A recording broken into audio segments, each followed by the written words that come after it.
Education is the backbone of A nation. একটা সময় ছিল যখন মানুষ মনে প্রাণে বিশ্বাস করতো যে শিক্ষাই একমাত্র জাতির মেরুদণ্ড। কিন্তু আমরা এখন অত্যন্ত দুঃখের বিষয়, আমরা এখন দেখতেছি যে একটা জাতিকে মেরুদণ্ডহীন জাতি হিসাবে তৈরি করার জন্য এই শিক্ষা ব্যবস্থাকেই আসলে বেছে নিয়েছে একটা প্রগতিশীল গোষ্ঠী। তো আপনারা অবশ্যই ভাবতেছেন যে আসলে কিভাবে আবার জাতিকে আবার শিক্ষার মাধ্যমে মেরুদণ্ডহীন করা হচ্ছে। এই বিষয়টা নিয়ে আসলে আজকে আমি আপনাদের সাথে কথা বলবো ইনশাআল্লাহ। সর্বপ্রথম যে বিষয়টা আমি আসলে আপনাদের বলতে চাই যে আপনারা অবশ্য লক্ষ্য করেছেন সম্প্রতি অনলাইনে বেশ কয়েকজন সাংবাদিক বা কয়েকজন মানুষ তারা আসলে এই বিষয়টা নিয়ে বারবার কথা বলছেন যে আসলে শিক্ষা ব্যবস্থায় এই নতুন কারিকুলামে আমাদের বাচ্চাদের যা শেখানো হচ্ছে তাতে একটা মেরুদণ্ডহীন জাতি তৈরি হবে। আপনারা হয়তো অনেকেই এটা উপেক্ষা করেছেন এবং ভাবতেছেন ডাজেন্ট ম্যাটার, সে বাচ্চা কাচ্চা যদি শিক্ষিত হতে পারে তাহলে আমার বাচ্চা কাচ্চাও সেইভাবে শিক্ষিত হবে, অসুবিধা কোথায়? কোথাও অসুবিধা নাই। আপনি আসুন, আমরা আসলে একটা মেরুদণ্ডহীন জাতি বা একটা নষ্ট সমাজ তৈরি করার একটা নীরব প্রতিযোগিতায় অংশগ্রহণ করি। আপনি হয়তো আপনার নাম লেখাতে সেখানে স্বেচ্ছায় চাবেন না, কিন্তু সিস্টেমে আপনাকে চাওয়িয়ে ছাড়বো। কীভাবে আসলে আমাদের এই জাতিকে শিক্ষার মাধ্যমে মেরুদণ্ডহীন করা হচ্ছে, আসুন সেই বিষয়ে একটু কথা বলা যাক।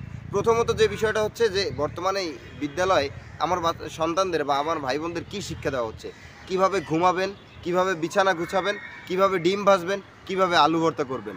ভাই, আমি আপনার কাছে জানতে চাই যে আসলে আপনারা ছোটোবেলায় এই বিষয়গুলো কেউ কি শিখিয়ে দিয়েছিল? নিশ্চয়ই দিয়েছিল, হতে পারে আপনার বাবা মা অথবা আদার্স কেউ। এটা তো আপনি ঘরের শিক্ষা, যদি ঘরে শিক্ষা পেয়েছেন। তো যদি আপনি ঘরে শিক্ষা পেয়ে এখন আপনি শিক্ষিত হতে পারেন, তাহলে আপনার সন্তান কেন ঘরে শিক্ষা পেয়ে এখন শিক্ষিত হতে পারবে না? গেল এই একটা বিষয় গেল। তারপরে মূল বিষয় হচ্ছে আলু ভর্তা বানানো।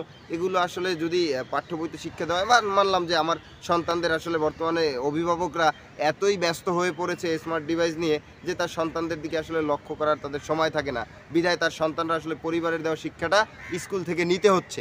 মেনে নিলাম। তো আপনারা বিদ্যালয়ে পাঠ্যপুস্তকে কেন যৌনতা ছড়াচ্ছেন?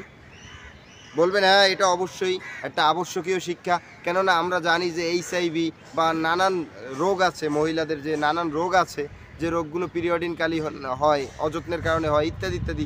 পুরুষের অনেক সমস্যা আছে, যে সমস্যাগুলো আসলে পুরুষ জানে না, তারা গোপনে লজ্জায় কাউকে বলতে পারে না। এই সমস্যাগুলো সমাধান করার জন্যই আসলে এই নতুন কারিকুলামে এইগুলো যুক্ত করা হয়েছে।